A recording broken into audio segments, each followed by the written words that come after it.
Let's return to This Week in America. Here's your host, Rick Bratton. Welcome back, everybody, coast to coast. This Week in America. Sofia-Brussels-Washington, from serfdom to freedom to self-accomplishment. Finding the American Dream is a memoir of Michael Glouchov's remarkable life from his war-torn youth to his thriving adulthood. Michael was born in June 1944 during the heaviest bombing of Sofia by the U.S. Air Corps. His parents were forced to divorce because his father was an officer in the pre-communist Royal Army. Michael graduated in 1963, was conscripted in the Bulgarian Army for 2 years. To avoid membership in the Communist Party, he declined to go to Reserve Officers School and went instead, as a private, in the mechanized infantry. Eventually, he escaped to Belgium, followed by his mother and little sister. He earned a degree in political science while he drove a taxicab, and in the 1980s became an international radio broadcaster with the Bulgarian service of the Voice of America. Michael joined the U.S. Navy Reserve in 1987 at the age of 43, serving all over the world due to his unique, multifaceted background. Michael Gloukhov, author of Sofia-Brussels-Washington, From Serfdom to Freedom to Self-Accomplishment, Finding the American Dream, and he's our guest on This Week in America. Michael, a pleasure to have you on the program. Thank you for joining us. Thank you, Rick. What an amazing story. The book is fascinating reading. I will give you information on Michael's website, and we'll have that on the video screen, and we'll have that on our website for you as well. Sofia-Brussels-Washington, From Serfdom to Freedom to Self-Accomplishment. Michael, let's start with why you decided to write this book. What a remarkable story you tell. And you do it so well, we feel like we're there with you as you were going through these experiences. What prompted you to write this book? Usually I'm too busy to write more than what's related to my work. But a lot of friends told me, don't waste your story. People need to understand what you went through. And I thought, what the heck, I believe that I can share my story and people can learn through it, because I lived in 3 different worlds. And it's good to be able to compare, but you cannot compare unless you lived in. Of course, the first one where I'm born is the Soviet communism, which was pathetic. It was the Cold War, it was the misery, very difficult military service with a lot of hazing.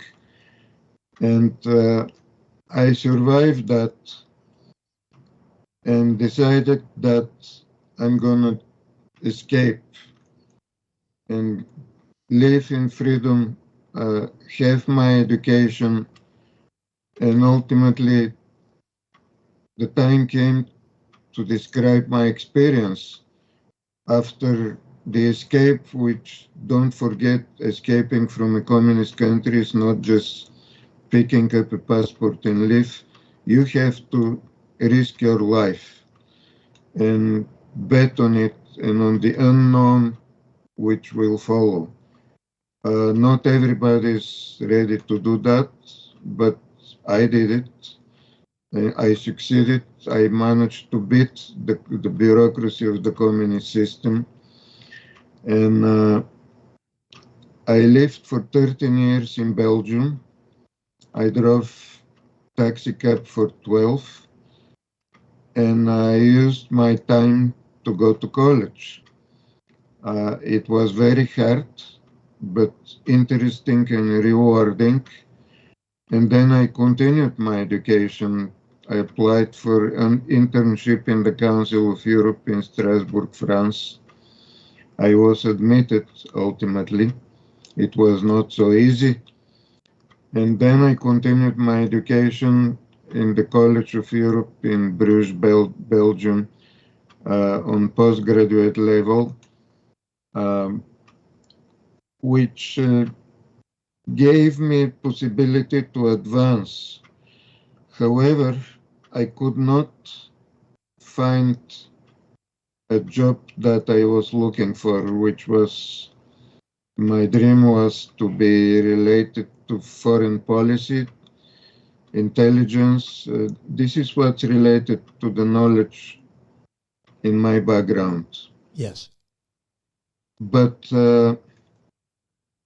at the end,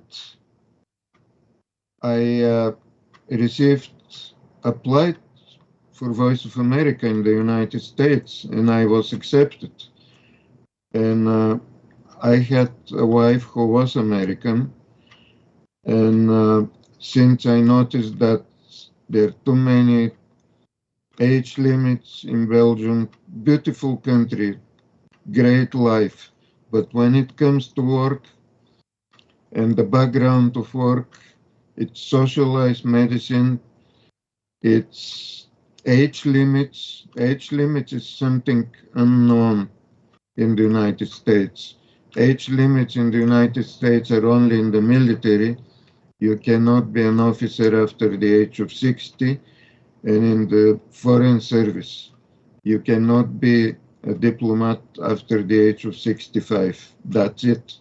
That's not the case in Europe. So I left, and I was so grateful for what I got. Oh, yes. I always wanted to serve in NATO uniform. This is, and I insist on that point, the United States is practically the only country in the world ready to go to fight for the freedom of other countries and other peoples. And I believe that starting from that point, it would be honor for anybody around the world to wear the American uniform.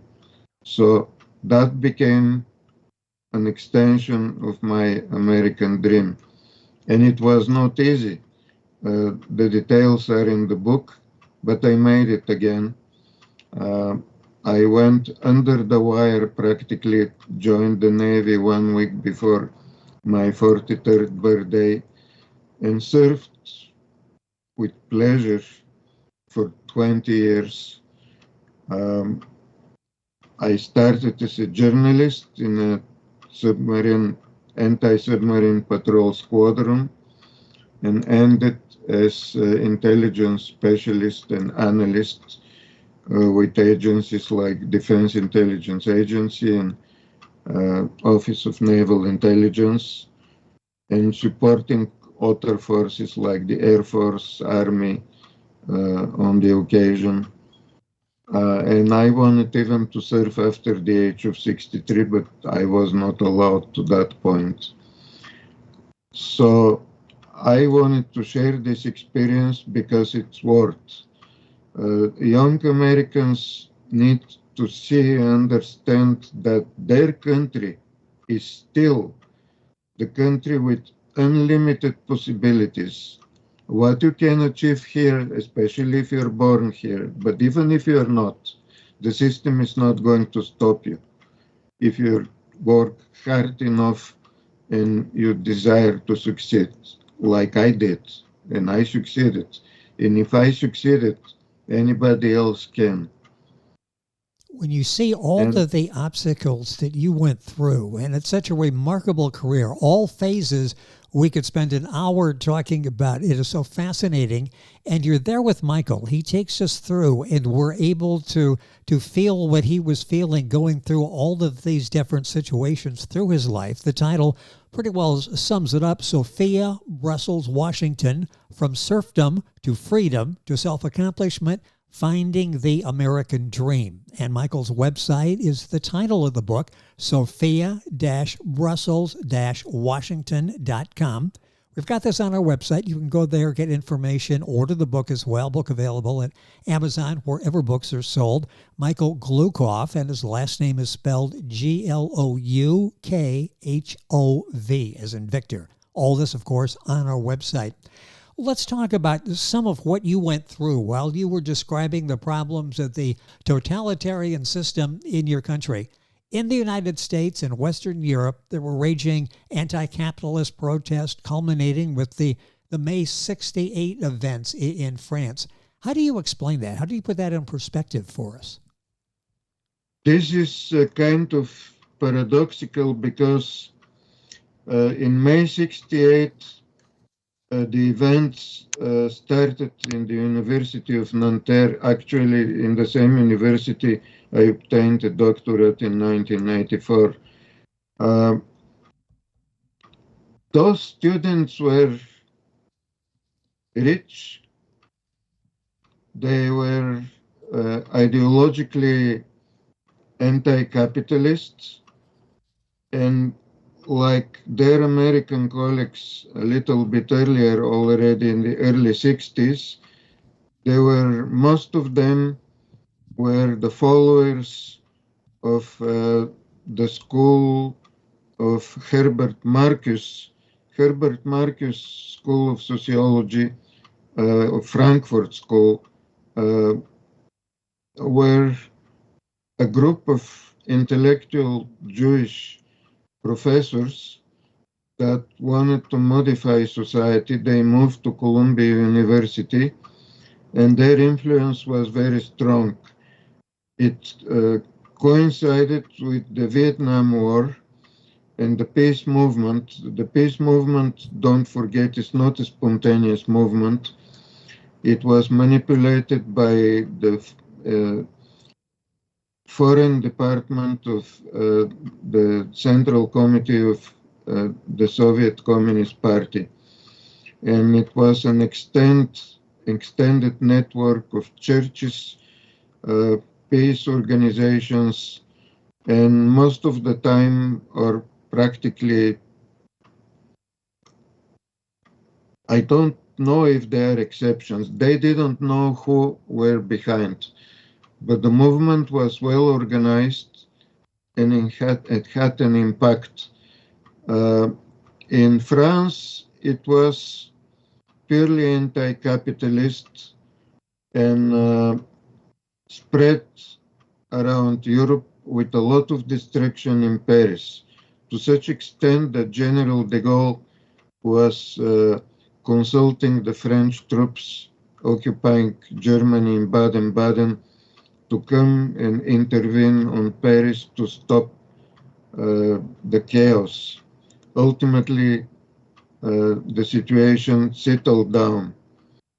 But in Germany, the Baader-Meinhof gang decided to attack American forces, and they wanted to start with arson of some military depots, and then it turned to Marxist-Leninist terrorism with political assassinations. The whole movement was maintained by the Soviet bloc.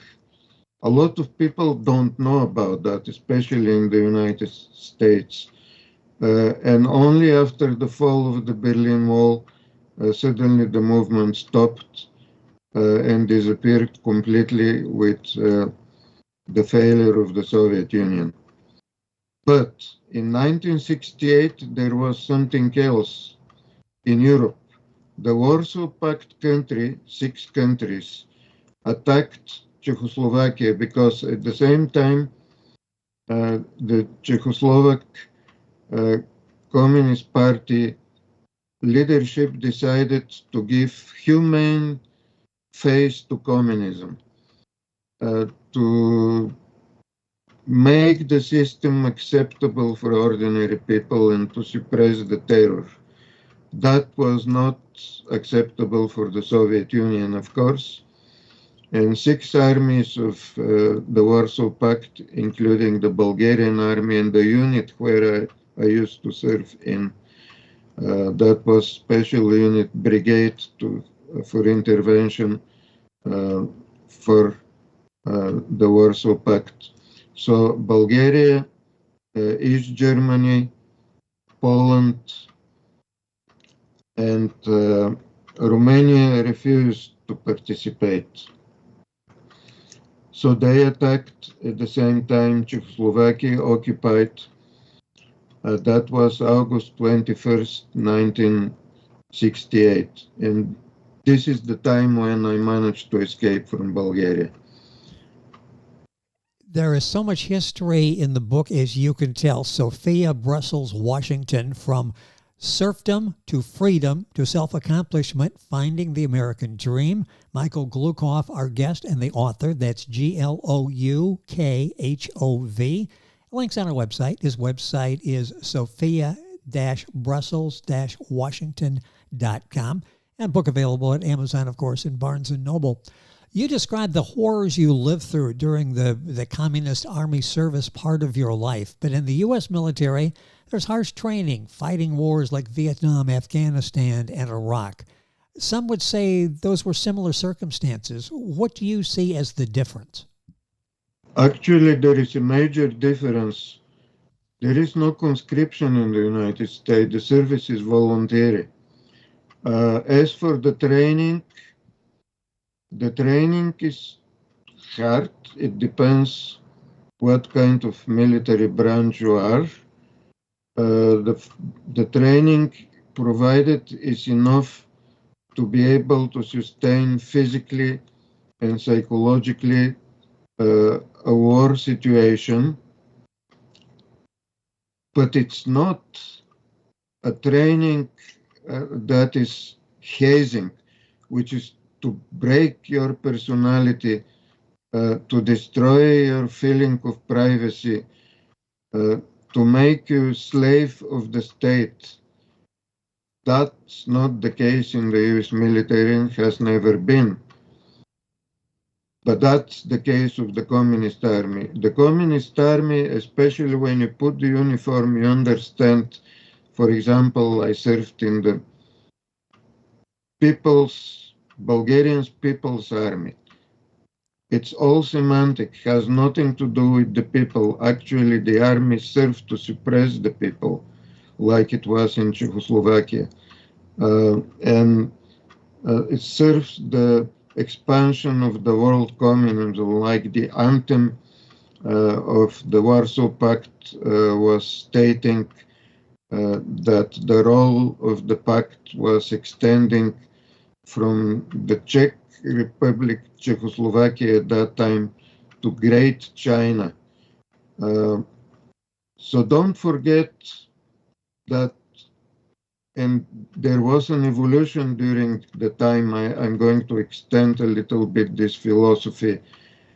The totalitarian system nowadays is not so clear-cut. It used to be initially pure Stalinist system that had to be accepted by all communist parties in the world. And then China, Mao opposed Stalin to that point because Chinese communism had its own way and it was zigzagging. It was not straight as it was expected from Stalin, and it was not blindly submitted to the Soviet Union. So nowadays it looks like China is a capitalist country, but it's not. It's a state capitalism. All the so-called private enterprises are not private. They're controlled by the Communist Party and work in the interest of the Communist Party. And China is a big Orwellian state where there is no privacy. There is the so-called social credit. Everybody is being observed and followed from birth to death with the aspects of what's your attitude towards the Communist Party and the People's Army. You've got to work entirely at the service of the Communist Party, although in appearance, yeah, they don't live in the deep misery which was in the 50s and the 60s, but still it's a totalitarian state with no freedom, and a lot of Chinese, like the average of 50 or 60,000 every year, try to move to the United States. Now, the Soviet Union is no more, but Russia, although not being governed by a communist party. The Putin's regime is a type of fascist regime, but it kept the external signs of the old communist system, like, for example, the red stars. The anthem is exactly the same as a melody, like the Soviet anthem, with just the lyrics were changed. But this system was projected also to Iran.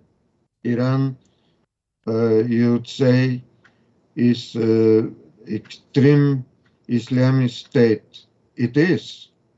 However, during the Islamic Revolution, when the Shah was brought down, one of the branches of the Palestinian Liberation Movement, the FPLP, which was the Marxist-Leninist branch, got in touch with the Iranian students, revolutionaries, and taught them the fundamentals of Marxism and Marx-Leninist rule. Those fundamentals are, and that's the invention of Lenin. He became a professional revolutionary, and his system was working to perfection. First, grab the power. Second, hold the power forever. Don't leave the chance of anybody to take the power back from you. And the third one is spread the power and expand. So this is the common point of all totalitarian states today. Of course, I almost forgot North Korea. North Korea is like a pure Stalinist state coming like from a museum, because it is really the Stalinist state from the old time. But you can see that in the propaganda periodically. I'm not going into the details, but I believe I managed to project the common points that are a logical explanation for whoever needs or wants to know. Well, so well done, and a unique perspective. That's why I've been looking forward so much to having Michael with us on the program. All that he's lived when he's talking about the difference in governing styles, he's been there. He's experienced all of them. A few minutes left in the program. I want to squeeze in a couple more questions because there's so much to talk about. Our guest is Michael Gloukhov, Gloukhov. The book is Sofia-Brussels-Washington, From Serfdom to Freedom to Self-Accomplishment, Finding the American Dream. His website, sophia-brussels-washington.com. All that on our website. Michael, there are today some individuals across Eastern Europe you read about pretending that the old system there was better than the present economic instability, they call it, in the EU sphere, crime on the streets, a situation they say was better in the old days. What's your comment? What's your take on that? Yeah, that's the funny part, because there are some people my age who used to live under communism. But let's be honest, even at that time, you're still young, you're in your 20s, you're burst with energy, even if the regime was so bad, even if the stores were empty, even if you've been hazed during the army service, you become actually a slave of the party state. But you're still young. There are girls around, there are love stories, trying to impress them, using the little possibilities of your life to have a romance. Everybody was playing Western music, dancing rock and roll twist. That was kind of entertaining, and it gave some hope in the future. Actually, there was no hope for as long as the system is there. But when you think the little salaries you receive, the people are working for $1 or $2 a day. Yes, the bread was very cheap. It's like uh, 5 cents or 10 cents a loaf. Uh, if you compare the prices at that time with the prices today, you'll be horrified because of the inflation. But again, those people forgot that they're not old anymore. They're not young anymore. Not only that, they don't have marketable skills. A lot of them, because of the system, when the system transferred to freedom and capitalism, and it was a little bit wild capitalism with corruption, suddenly a wave of crime. Yes, they said at that time, and I agree, you can play at the middle of the street at 12 o'clock, midnight, and everything was calm. There were no cars, no trucks. You can walk around the city, nobody is going to stop you. Why? Because it was a police state. No freedom, no weapons. Yes. That doesn't exist anymore, and this is the price of freedom. However, the freedom was not very well interpreted. I heard about assassins that after being caught, they said, well, we're free now, we can do anything we want. Yes, it takes time to learn democracy. Other people who pretend that it was good were the people who used to have the privileges. If they were party members or their families were related to the Communist Party, you have everything. Free education, strong currency, you can have a passport, travel in the West, have special stores with special low prices, with products that you'll never see anywhere else around the country. Yes, it was a beautiful life for them. And of course, with the system, the privileges were gone too. So that's another category that definitely regret the old regime, but that's how it is. And then there is another category, which I would say it's a product of disinformation, product of some old feeling of love for Russia, but Russia from 19th century.